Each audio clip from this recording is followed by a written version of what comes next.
The topic for the day is evidence-based diagnostic process, and I am Professor Bharat Modi, and I am going to be the one who is going to talk to you today. The learning objectives would be the basic application of the evidence-based practice, identify the challenges, and formulate strategies for new diagnostic and therapeutic modalities, preferably more intentionally diagnostic process. Bertrand Russell was the one who talked that the man of science believes and does all this work based on evidence. It is not on authority or intuition, and that is what EBES stands for. Throughout the ages, we have started first with the age of expert in Socrates and Hippocrates age. Then came the age of professionals where individual physicians were there. Age of science, and today is the age of evidence. And today is the age of evidence is changing the healthcare scenario. Evidence-based is basically based on clinical expertise, patient preferences, and the best research. Along with that, the experience and knowledge of the caregiver is most important, and we do more research on the research itself. Evidence-based is the conscious, judicious, and the best evidence which we can get, and all these are used for individual patient purposes. Conscious because we are taking collective thought in that. Judicious because evidence is being weighed, and best evidence is because we are taking research evidence into practice. The clinician role is to collect information, data, statistics and knowledge and utilize it for judgment, values and decisions, so that from the laboratory you go into the clinical practice. And that is what evidence-based practice is done about. In traditional medicine, we are always talking in terms of experiences, pathophysiology and patient values, of which the experience is the maximum. But in evidence-based practice, we use the best evidence. In traditional, we use unknown evidence. Systemic appraisal is being utilized, whereas here in traditional limited is used. There is objectivity, and whereas traditional is subjectivity. Levels of uncertainty and probability is there in evidence-based, but in traditional it is just black and white. You get a test result, you have the disease. That is the kind of situation which is there in traditional practice, which is practiced today. Evidence-based brings about the clinical and research together to basically help consumerism, which are your patients. And that is what we try to do in evidence-based. So let us see why evidence-based is important for us. Evidence-based basically came up with Norman Daniels' theory of democratic accountability and distributive justice, and this limits or gives the scope to healthcare services, and that is what evidence-based stands for today. And this accountability is what makes the patients consumers. The next part is your experimental research and qualitative research. Experimental research is effectiveness of care, where qualitative is appropriateness. So in all this, evidence-based practice is dependent on the qualitative research, and it is more concerned with the patient rather than doctor-oriented or student-oriented if it is education. And that is where evidence-based is helpful.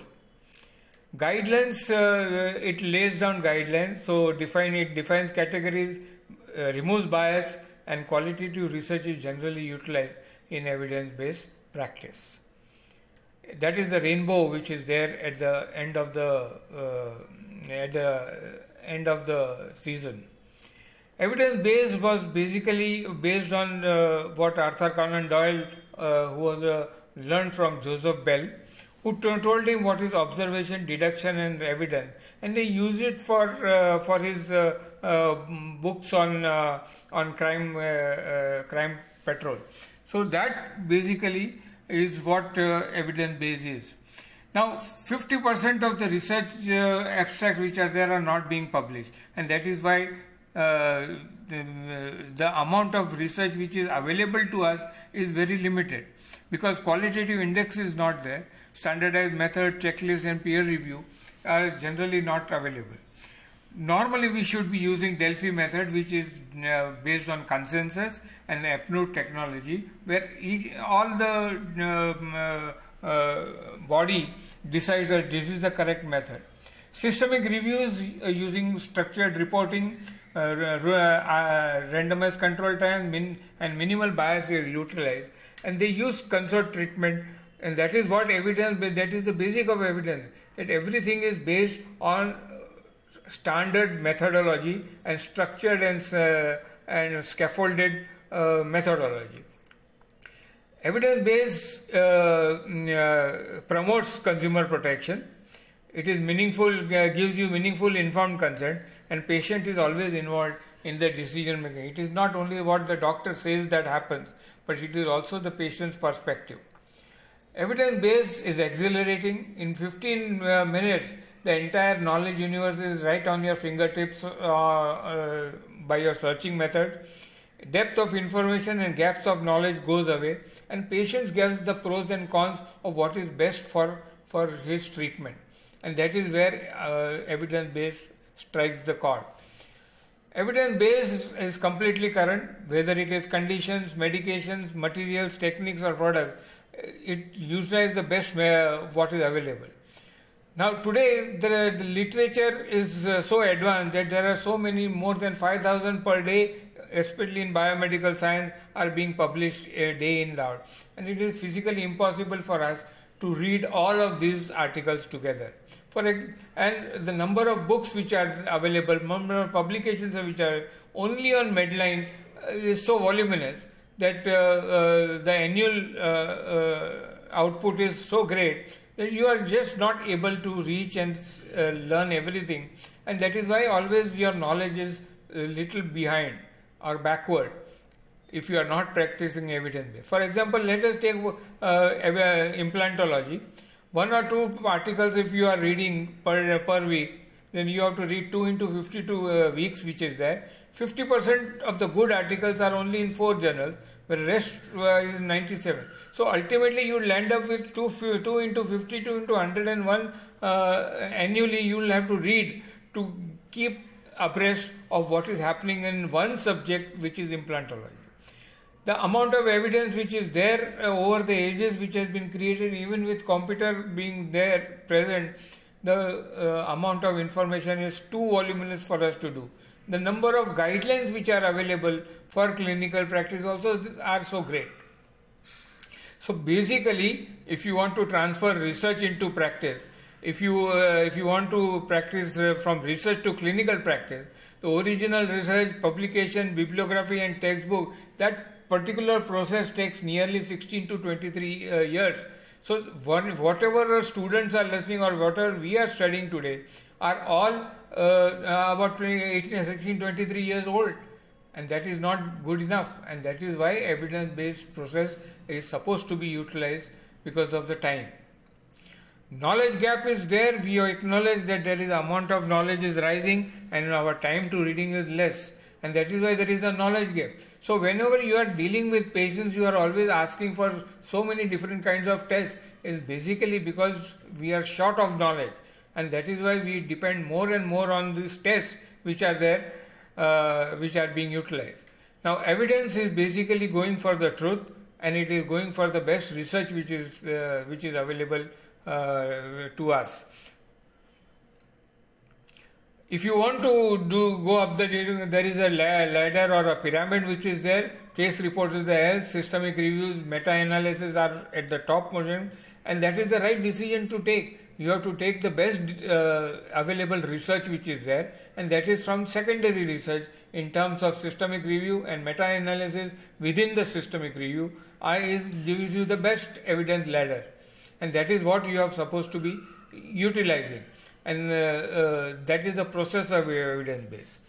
Now, if you take an example that after spinal anesthesia, for years together, we were using bed rest, and bed rest actually increased the back pain as well as gave a patient a lot of headache, and it was being recommended every time, everywhere.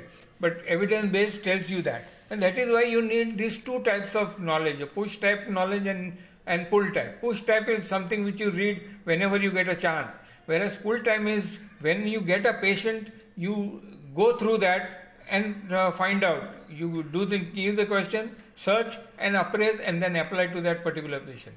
So evidence base tells you about the pull type of information, and that is what is most important a part of evidence base.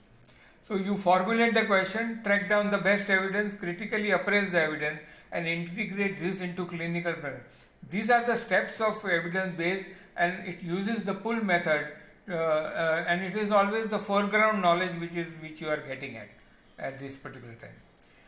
The evidence base also promotes a consent, informed consent. It creates a patient which is informed, and then you get the consent from the patient after giving him valid information and voluminous information. The standard information, categories of information are supposed to be given by us. It should be accepted by responsible person and a body of men, that is your bodies, policy bodies. It is a prerogative of the patient and not the physician to determine his life. That is the US judgment, and that is what is responsible for promotion of evidence base. It is basically in the interest of the patient, and that is what we are trying to do when we are doing evidence base. Historically, for the same pathology, our approach has been different. Same disease, treatment is different. Same country, there is differences in the treatment. Evidence-based medicine, if you practice, it will bring everything on a single plane. The patient preference is most important. For example, suppose if you have a temporomandibular joint dysfunction, you can do arthroscopy, so many other things. But patient will decide what discomfort he wants to go for, what embarrassment he does not want to face, what inconvenience he does not want to face, what danger and risk he does not want to face. And it will be his decision of what methodology is to be utilized, and the doctor will have to obey that, because it has also been said as far by Lauren that whatever may be the discovery, if unless and until it is readability both by the doctors as well as the patient, unless that is there, it is worthless. And that is why you need search strategy. Search strategy which is mobile, which moves, which is dynamic. Search filters, tetrahedral search, abstract search and index search is what you have to aim for, and you have to learn this technique if you want to practice evidence-based dentistry or medicine. Evidence-based uses a lot of filters, and each and every search engine has this. But if you, by using this filter, you may get varied results. So evidence-based promotes that wherever you search, you should get proper reaction. If you want to do a title search, which is the most common, if you the drug use, the aim of the project, the disease, methodology should all be included in the title. For example, efficacy of muscle relaxant kerysoma in myofascial pain dysfunction, a randomized controlled trial. It tells you the drug, it tells you the aim of the project, what is the disease, and what methodology has been utilized to evaluate or do the research to find out what is the efficacy. And that is where evidence base is important. Abstract search also will unfortunately the most often read, but there is no qualitative research, content variation or research methodology included. So abstracts also should be structured. Nowadays, of course, the movement is going toward more structured abstracts to be published. And that is what we have to do. If you ask the surgical residents, you find that they don't use evidence-based because of lack of education, time constraints, lack of priority, and staff disapproval. And that is the stumbling block for evidence-based. But there is always a silver lining to every dark cloud which is there. And that is in evidence-based also the same. Evidence-based protects you. It makes your process very simple. At the same time, you'll find that the patients are also looking for at the internet. So patient use of internet is increasing. Internet is here to stay. So informed consent will have to be taken in a more proper, not a simple letter to be signed by the patient, but real information needs to be given to the patient. The library curriculum will have to change. The librarian will have to be will be able to give innovative, creative data for you, and the searching will become more important. Electrical and electronic media should be utilized more and more frequently to make things easier.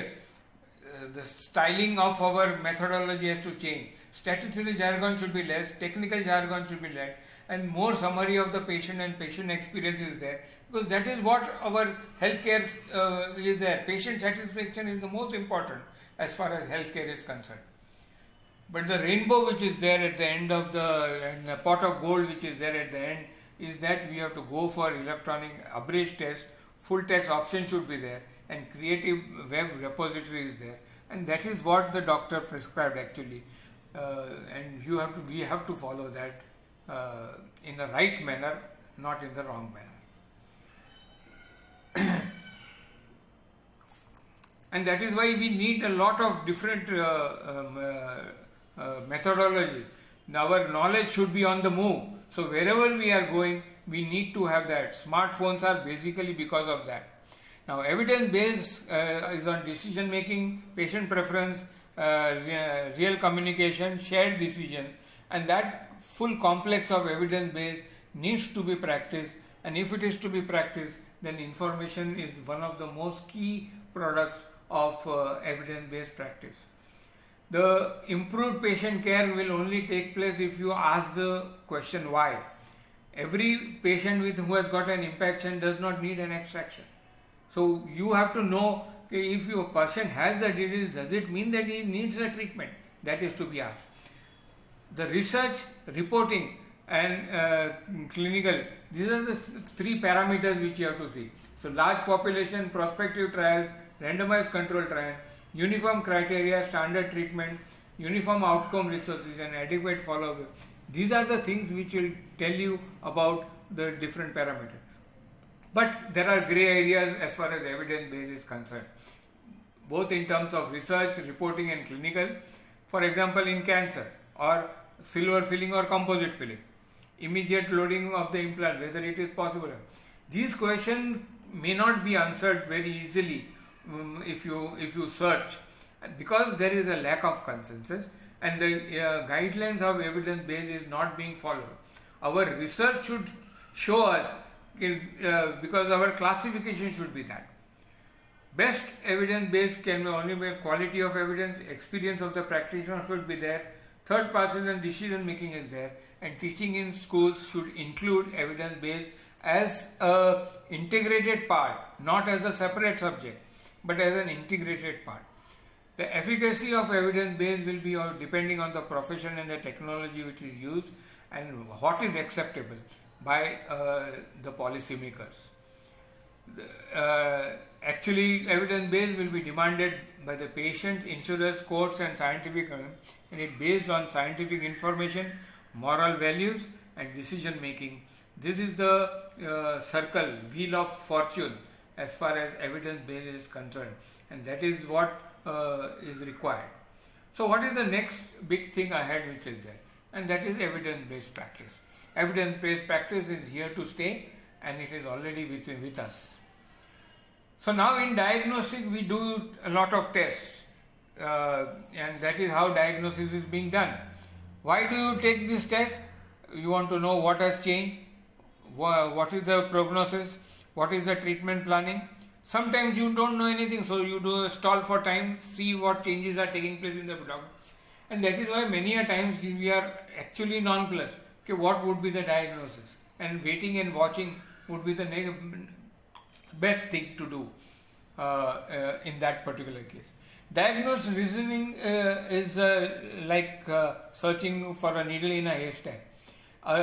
Just simple cough will have 53 different reasons. So we have to use different methods for diagnosis. Now diagnosis goes into three stages: the initiation stage, the refinement and the defining of the clinical stage.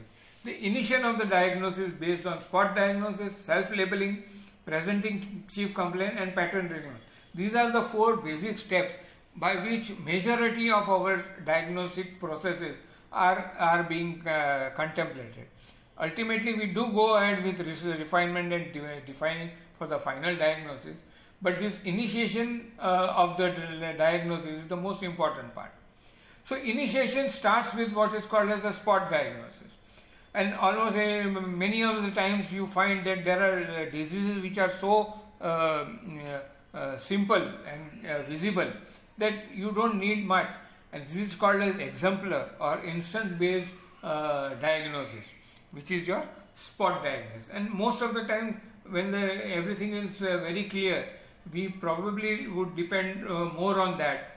That is how experts will do. Of course, the students will not. Initial self-labeling can be the other way. Patient has already suffered from this problem, so he comes back and says, okay, I have the same problem again, I will probably need scaling. 20% of the patients are repeated patients, and that is why your diagnosis also will become repeated for this patient.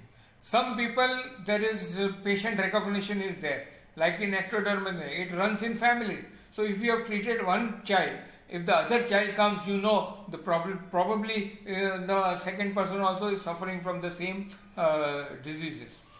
Then brings us to the refinement of the diagnosis, restricted rule outs, stepwise refinement, probabilistic, pattern recognition, which is most important, and clinical prediction rules can be utilized for refining your diagnosis. The first would be restricted rule outs. Now, restricted rule outs is also called as Murtag's process. There is a strategy which is there. What is most common and most likely which is happening to the patient, you first label that and start the treatment. But at the same time, you also try to check out what anything else is there by doing the testing. 30% of our consultants are basically dependent on, looking at it, we know that the treatment doesn't change, whatever the reason will do. Second is the stepwise, so you go into a process, there is a swelling, you aspirate, you take radiological examination, find out what are the radiological features, and then you plan out your treatment according to that. And that is your step-by-step refinement, which is normally followed during our step-by-step or scaffolded process of diagnostic reasoning. Probabilistic reasoning can take place when when the test which you are going to utilize is not perfect. For example, toluidine blue staining, serum calcium level, uric acid estimation. These will tell you probably this particular disease is present.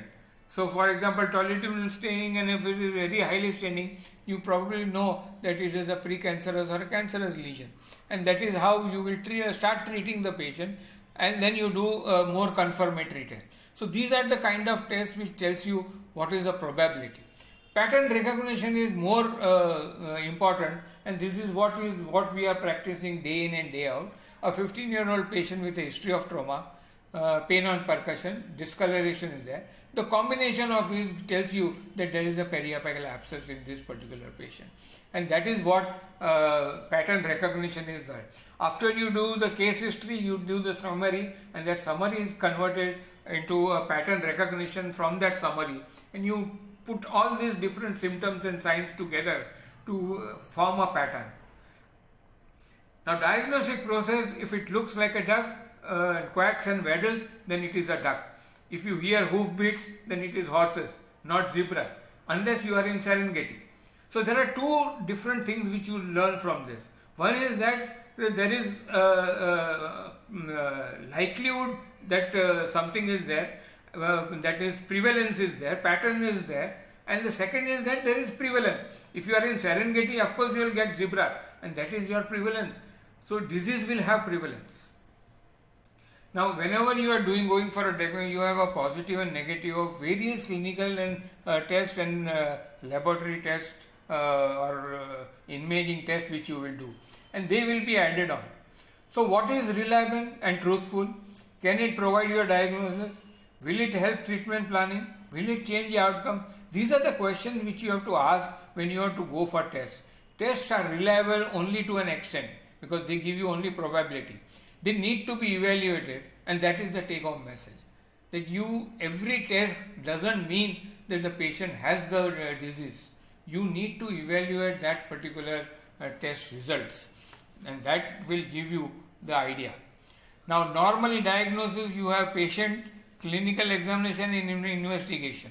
All these are put together as tools, and then you find out what particular diagnosis the patient may be having, and that is needed to be evaluated, because again, as I said, it's probability. Now, Wolf gave a normalistic view and essentialist view.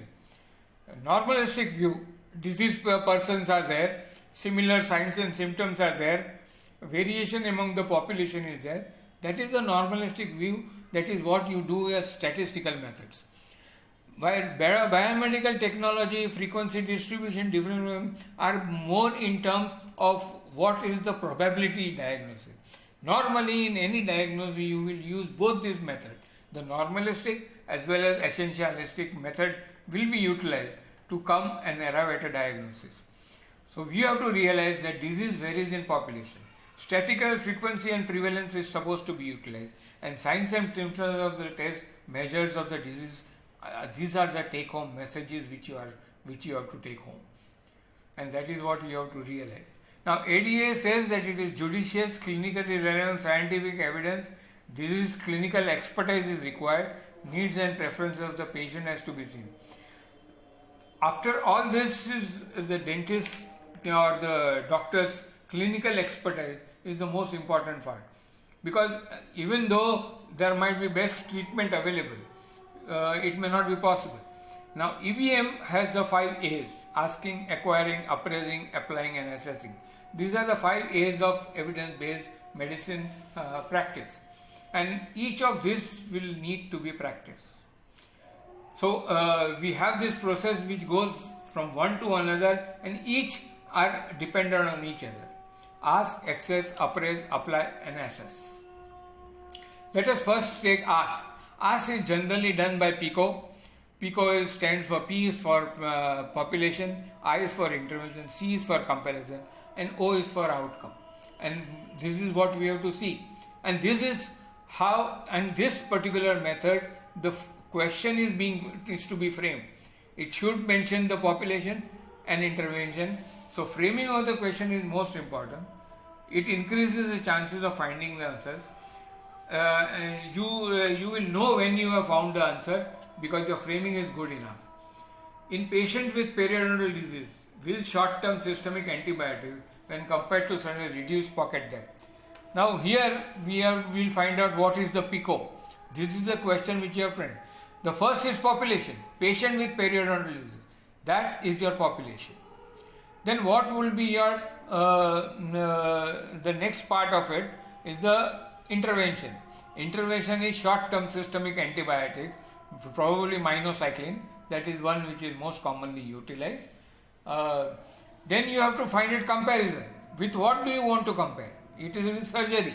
Whether you want to go for medical treatment or whether you go to a surgical treatment. That is the comparison which you want to do. And what are these outcomes? What are you going to test? Whether you are successful, whether it is efficient, whether it is, if efficacy is there or not. That is reduction of the pocket depth. And the next portion is access. Once you have framed the question, you should now go and find out where all the research is available. So formulation, development of the search terms, guidelines, summaries, systemic reviews, primary studies, and you find different places where you have to develop a search strategy. If you have gone at one particular place like EBD website and you have found your result, stop the search. Similarly, if you go to PubMed or something and if you find your answers, stop the search. You need to use filters, and that is what brings you to the next part, that is appraising, which is the most important. You can get lots of this, but what was the population? Does it match with my population? What was the intervention? What was the control? Is it similar to mine? What will be the outcomes? Whether the outcome measure is the same as the outcome which I want to measure? That are the questions which we need to ask, and that is the level of evidence which we need to ask. And that is why the next part will be to apply that particular. Once you have appraised it, you find out what is the quality of that particular appraisal, what is the quantity which has been used in the study, how many other studies are there which are similar to that, whether the results have been consistent or not. That gives you the validity as far as your evidence-based practice is concerned. And that is why you need to know what is the result, the certainty of the effect and the magnitude of the effect. Both of this will have to be there. The level of that will tell you whether your results are enough to utilize it in your practice and whether it can be applied, because the population has to be similar, the provider should be similar, your skill and that of the skill of that particular person or the equipment of that particular person should be similar, and whether the setting is similar or not, that is most important. That makes the research which you are trying to apply familiar. Access is the next part. Assess whatever you have assimilated or whatever you have applied to the patient, you have to assess for the good quality. Now the diagnostic process, as I told you, gives you only probabilistic value, and that is why every diagnostic process needs to be evaluated. So why do you need that? It would be kind of a screening, confirmatory or exclusionary, and everywhere you will get likelihood of the disease. That is the probability, and that is the take-home message.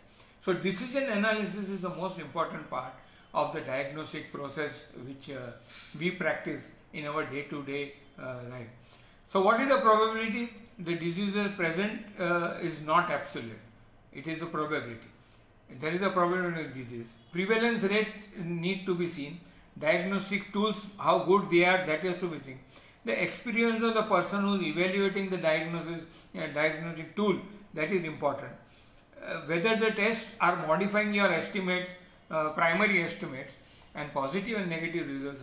So pre-test probability, post-test probability, test results need calculation, and prevalence of disease is most important, and that is the take-home message which is there.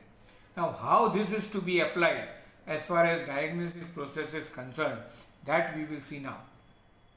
So which is the part of your decision analysis. Test efficacy, test should revise the initial estimate, that is the most important, and the outcome the patient treatment plan, if it is not going to change, then the test is a waste of time. So that is again a take-home message, and the objectivity should be there. Value of the test is depending on the results.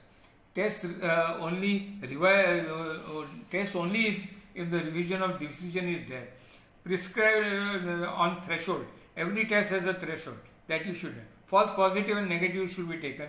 Cutoff should be seen. So threshold values, sensitivity, specificity, and disease cutoff are the most important part, and that is your take-home message as far as the diagnostic process is concerned. So every test has got 3 zones. Zone C is where you are very sure the patient must be having a disease, so which is more than 70% of the chances that he has the disease. For that, you straight away start with the treatment and do the test only to confirm or find out what is the base level and what will be happening after the treatment. Zone A is the place where you know that the patient does not have the disease and it is just a probability. It is the middle zone which you have to take into consideration. So systemic or proper measurement reliability should be there. You should go for intra-observer, inter-observer variability, and that is the take-home message. No test is good enough unless there is an intra-observer and inter-observer reliability. Relevance, sensitivity, likelihood, ratio, prevalence, and predictiveness. These are the parameters of any diagnostic process, and that needs to be taken into consideration before you go for the probability estimates. Now you go for examination, test, investigation, informed consent. This is a normal process which will go in our day-to-day practice, and that is how you will practice your medical or dental. And this is where evidence is used, and evidence is used mostly as far as tests are concerned. Now let us find out about the test. Technical quality of the test is important, that you should know. Diagnostic accuracy of the test you should know, that is in terms of sensitivity and specificity. Change in the diagnostic thinking should be there, then only the test is important. Change in the patient management should be there. Patient outcomes should be there. and it must be cost effective. Now, what is the relevance of the test? Your friend has invented a new test and is asking you to check it out, how good it is. The prescribing the test, and the most common question which the patients will ask is this test necessary? For that, you should be able to answer the patient. Whenever you are doing decision making in treatment planning or test planning, you need to convince your patient why that particular test is important, whether it is cancer or whatever. So, I know my patient has the disease. What is the chances that the test will show that my patient has the disease? That is the sensitivity of test. I know the patient does not have the disease. What is the chances that the test will also show that he doesn't have the disease? That is specificity. So both sensitivity and specificity should be very high, closer to 100%.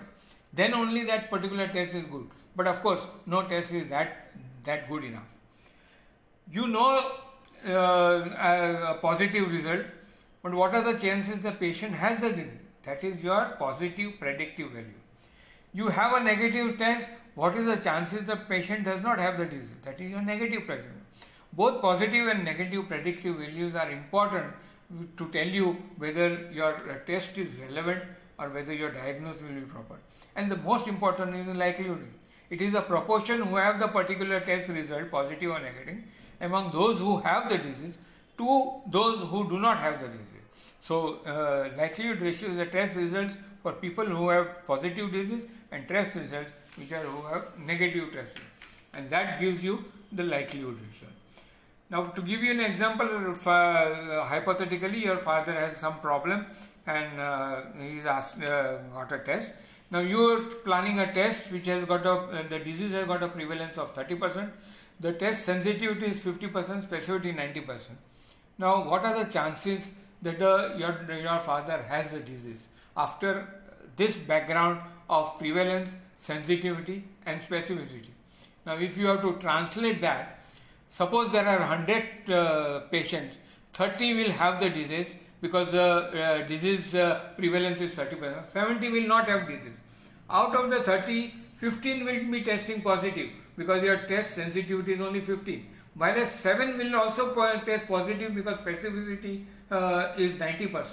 So 22% will test positive, out of which only 15 will have the disease. And 15 upon 22 is 70%.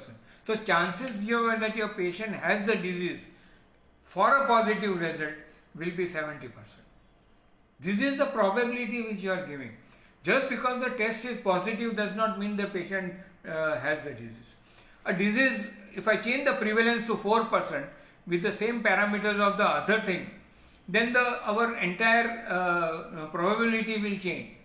If you go for the probability, then you will have 2 and 9.6, that is 11.6 people having positive, and the probability of disease will be only 17%.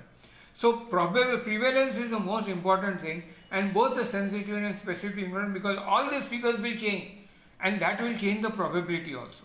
And that is the most important thing which you have to understand, that no tests are giving you an absolute results. So it is skating on thin ice. So be careful of the effectiveness of your test. So when to test? Testing you do, but when should you do the testing? That is the important question which your evidence base will tell you. Now you have two patients. Patient 1 is a 60-year-old smoker, very bad habits, diabetes, blood pressure and everything is there. He is having chest pain. Patient number 2 is a 20-year-old college girl who is just going for her exam and she is getting episodic twinges. And patient 3 is a patient who is a smoker but does not have bad habits which are there, so it doesn't have hypertension or that. The probability for patient D is 75%. For patient A, that is your college student, is 1%. For the other patient is 25%. Now diagnosed value are the most people who are most important. 75% you need not test. Straight away go for your treatment. 1% patient does not have anything. So most probably you will keep that patient under